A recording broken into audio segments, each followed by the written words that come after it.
Hello everyone and welcome to episode 69 of the Kyoki Puro Local Global series here on the channel. We've made it to the milestone. Thank Christ. This show should be actually a really good show, this March Massacre show, even though there's not going to be a death match or anything.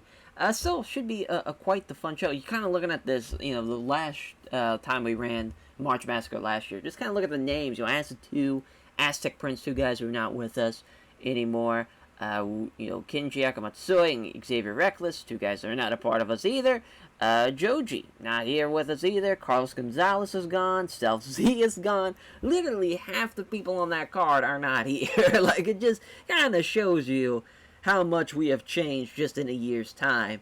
A lot of people have really left, and really not a whole lot of people have came in either. We're kind of stuck floating at this point, thanks to us being now $12,000 in debt.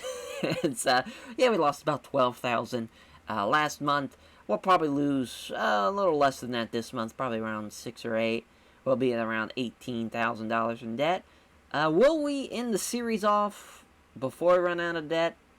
I really don't know, to be honest. We might just kind of make this be the series finale. I really not exactly sure, on how we're going to go, because I'm not exactly sure what point is it where TEW just is kind of like, all right, we're pulling the plug on them. Because we haven't gotten like a warning or anything so far from what I've seen on the emails. Just really, as far as the only warning we have gotten is just obviously Russell World being unhappy with us. But other than that, we haven't gotten like a like a warning of like, hey, you're gonna go out of business, bankruptcy warning. Like, we just haven't. I haven't seen it.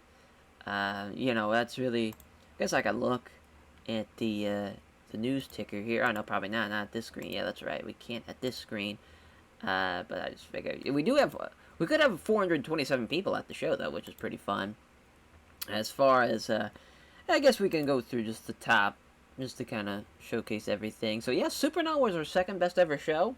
Weirdly enough, as it's only the second time we were in the 60s, and I mean that's really awesome to really think about it. And in all the years, we can just look and just go through all the 67 shows we've done. Only 2 of them have been in the 60s, so that's just kind of fun to think about. As the matches, obviously, Samar Acid 2 will be the standard bearer. But that TLC match was really awesome. And then we have Kaito Doan and Nami Ginda for the main event of Supernaut and the Super Show Destruction, Acid 2 and Ant-Man. A lot of Sumaka Samar, a lot of Ant-Man. It's awesome to see Kaito Doan and Nami Ginda kind of breaking up that. For a bit, there's Nami Ginda and Aztec Prince. That was Ashes of a Phoenix.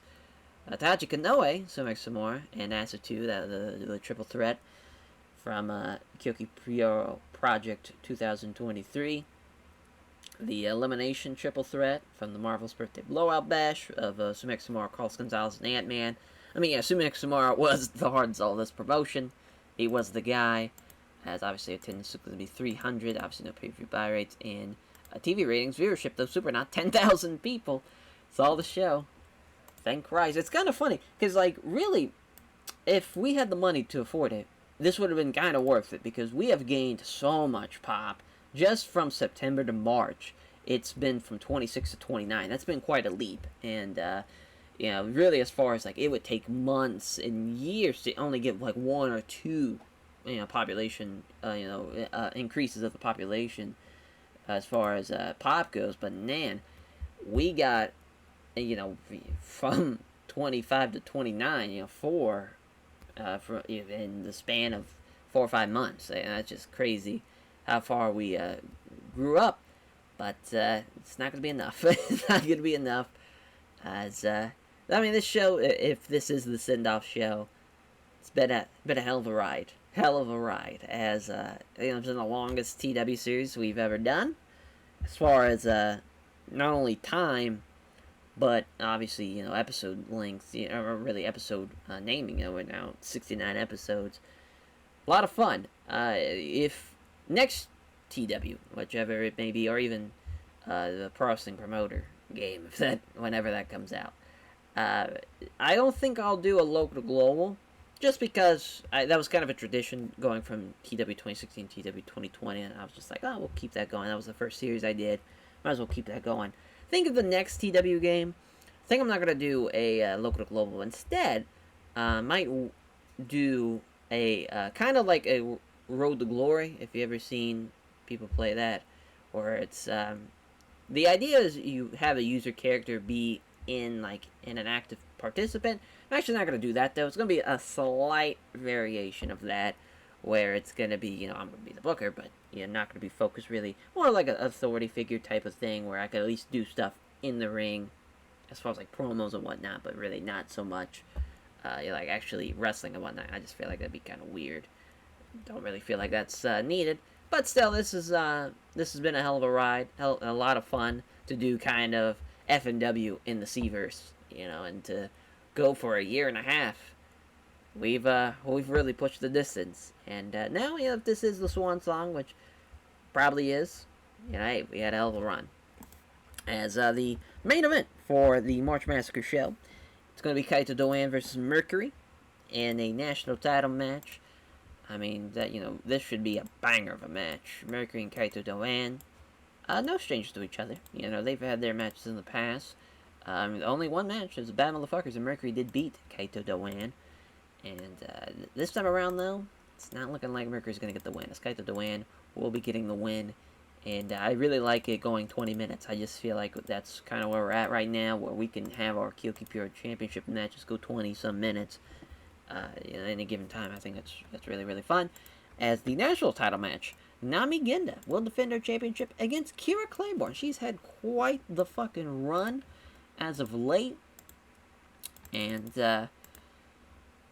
man, it keeps on coming. Yep, Kira Claiborne will be beating Nami Genda only because interference from Koji Yamamoto.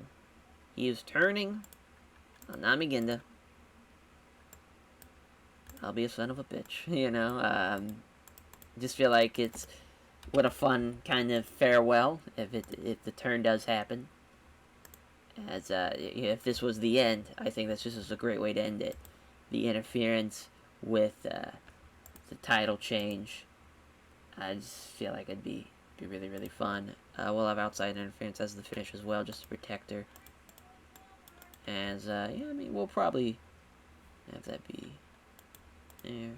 So a lot of times I set that, and a lot of times, the game just won't happen. So Nami Genda was going to complain about it, but had to change heart. Kira Claiborne was really, intimidated her way into being a champion.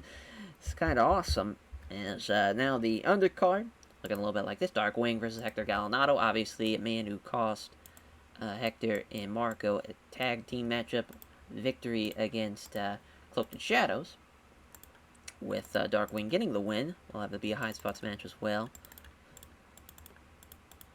Darkwing, he was somebody that I thought I was going to use a lot more of, but it just kind of didn't happen. It just kind of is what it was. We didn't.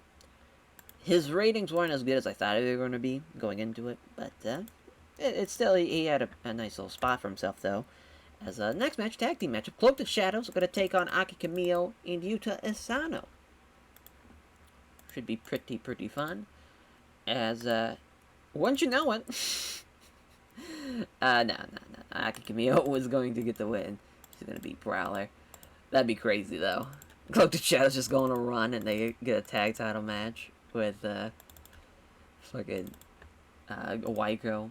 That would be a lot of fun. But now we'll have, the Waiko team of Aki Kamio and Yuta Asano getting the win there. Koji Yamamoto and Goro is the opener. Well, still have it as the tag match. That's what I get for changing that. As, Koji Yamamoto taking on Goro. As, Koji Yamamoto will get the win. Just to add. But, with the match, there's kind of some hints. It's a little bit more, little heelish tactics. A lot more vicious. A lot more not trying to just get the win, but trying to punish Goro. Just little seeds are being planted into the turn, and obviously title change. Kira Claiborne becoming national champion. What a rise for her. She really hasn't lost, and we've really been. Talk about just putting the rocket strap to her, as far as in Kyoki Pure, because really it's kind of crazy. She lost to Goro, then beat Goro, and then beat Koji Yamamoto in the triple threat, and now beating Namaginda in a national title match. It's kind of crazy to think about. As far as obviously no death match, but that's fine. It's really no big deal. We haven't really booked Ray Snow in a while. We'll have to book him on. If this is the final show, I guess it doesn't matter. But still, I think it's going to be a fun way to end out this series with this nice matchup or in this nice show as a good match here. Koji Yamamoto and Goro as he gets to win the Love Lock in 10:07. Got the show off to a strong start. Got the crowd hotter as well. Yeah, pretty good opener. Definitely going to be underperformed by the next match. Yeah, it was a 45 as Akiyamio pinning Prowler with a flying leg laird. I mean, this is another pretty good team in Yuta Asano and Akiyamio. Really didn't use that pairing, obviously. Really was focused more on Kaito Doi and Yuta Asano, obviously. But Akiyamio and Yuta Asano, not a bad team at all. Getting the win over Cloaked in Shadows in 10 minutes is that's just, Yuta Asano with a 51-41 for Akiyamio. Obviously, tag team specialist bonus for Prowler and Shadow, with Shadow with a 32, Prowler with a 26. Maybe he'll get to a 30 eventually. As Darkwing beating Hector Gallinado with the flying knee strike, 49-41. At the in-ring performance for Darkwing, outperforming Hector, even though Hector was off his game. Obviously with Hector being off his game, I don't think it would have mattered, to be honest. Still think Darkwing would outperform him. In the co-main event, a 60. Wow, Namiginda really putting over Kira Claiborne here. In 14 minutes, Kira Claiborne getting the win. As thanks to the interference and turn on Koji Yamamoto, Legion of Love has been broken up. Maybe the final show, we got a new Kyoki Pure National Champion. What a tough break for Namiginda going, being booked so strong and then going from losing the Kyoki Pure title to the national title. Back-to-back shows and a good co-main event. And the main event is a 64. Kaito Doi beats Mercury with a super kick in 20 minutes, making that his first defense of the Kyoto Pure title. I mean, what a performance. What a match. This was quite the show and quite the main and co-main. A 59 almost got a 60. Kind of crazy how, we're at the final stretch here, and we've had really three of our, now two of our top 4 or 5 shows. Just kind of fun to think about there. As we're going to put over Kaito Doi, Namiginda, and then Kira Claiborne and give her a hug for having just a crazy night for her being crowned champion. Man, I mean, that's just kind of crazy to think that could be the end.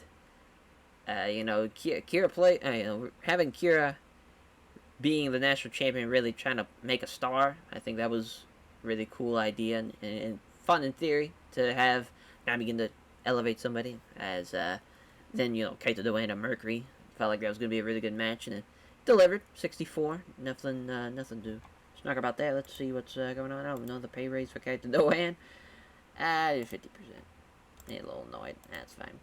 Not that it matters. I guess we can look and see just anything that involves Kyoki Puro. Maybe something will happen. Maybe a little financial warning, but I did not see it. Yeah, didn't really see it. So, that's where we're at. Is that the end? Probably so. We're at, $19,000 in debt. This has been quite the ride. You can see now that the March Massacre show, it's in the top 5. Crazy to think about. As, and probably matches. I don't think anything. Well, there's, should be Kaito Doi and Ricky. Yep, right there. 9, top 10 match. Really, really cool. And then, the Namiginda Kira Claiborne match was probably somewhere. Am I missing it? Must be. Oh, there it is. At 26. So that's just fun. Let's see what the viewership got. That's still another 10,000. Not bad at all. Not bad at all. I'm proud of what we did. We tried everything we could to make this happen. And, we had a hell of a run. I think we had a lot of great shows, a lot of great talent that we used, a lot of fun moments. I think Waiko being, having a huge run in Sumac some more, I think that's probably like peak Kyoki Puro. But, this is, just kind of crazy. Even on our dying days of Kyoki Puro, we're still somehow pulling out some great shows and some great matches. It's kind of fun to see that we, somehow can scrap together a good show even towards the end. It's kind of funny. As yeah, is this the end? Maybe, or it's see you next time. I'm really not sure. Guess we'll just have to wait and see. Take care, everyone.